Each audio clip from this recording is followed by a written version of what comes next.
Le coronavirus a mis pratiquement à l'arrêt les économies des pays européens et malgré les plus touchés, on retrouve les plus grands pays de l'Union européenne comme la France, l'Italie ou l'Espagne. Or, la construction européenne est avant tout économique, notamment avec le marché commun. Elle ne peut donc pas se permettre une crise d'ampleur et de longue durée. Mais les contraintes, elles, restent importantes, notamment car une partie des pays dits du sud de l'Europe ont déjà des dettes souveraines particulièrement importantes. Or, plus la dette d'un pays est importante, plus il est difficile d'en contracter pour relancer l'économie.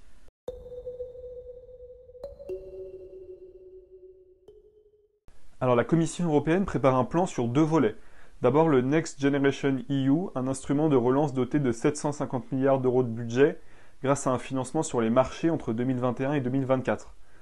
Mais aussi un budget renforcé à long terme jusqu'en 2027 pour un effort total d'environ 1100 milliards d'euros. Le mécanisme Next Generation contiendra des subventions à hauteur de 310 milliards d'euros et des prêts de 250 milliards d'euros pour les pays les plus touchés en priorité. S'y ajouteront 55 milliards d'euros pour la cohésion des territoires et 40 milliards pour la transition écologique. Il y aura également un instrument pour aider à la solvabilité des entreprises à hauteur de 31 milliards d'euros. Concernant la répartition sur les différents pays de l'Union européenne, sur ces 750 milliards, l'Italie devrait en récupérer 173, l'Espagne 140 et la France seulement 38 milliards d'euros.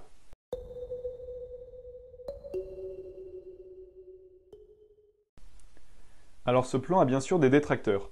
Ces aides seraient financées par une dette mutualisée par les pays européens. Les pays les moins touchés par le coronavirus, ou qui ont leurs finances publiques les plus saines et qui pourraient donc naturellement se relancer par une dette souveraine, sont donc naturellement plus opposés au projet. Si l'Allemagne par exemple semble accepter ce plan, l'Autriche, le Danemark ou les Pays-Bas étaient nettement plus opposés à rembourser une dette de laquelle ils ne profiteront pas beaucoup.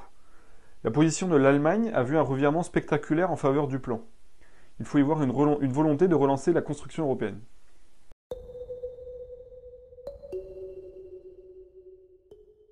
Pour comprendre ce mécanisme, il faut se souvenir du premier secrétaire au Trésor américain, Alexander Hamilton.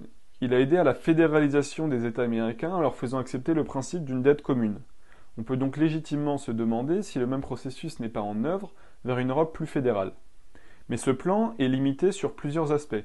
D'abord sur la mutualisation de la dette, il prend en charge les dettes nouvellement créées par la crise du coronavirus, mais ne touche pas aux obligations souveraines des États, les obligations qui auraient été contractées avant cette crise. Et de la même manière, la grande idée d'Hamilton était aussi de financer un gouvernement fédéral par l'impôt. Or, l'hypothèse d'un impôt contracté à l'échelle de l'Union européenne paraît bien loin compte tenu du contexte politique et des opinions et des volontés des dirigeants des États membres.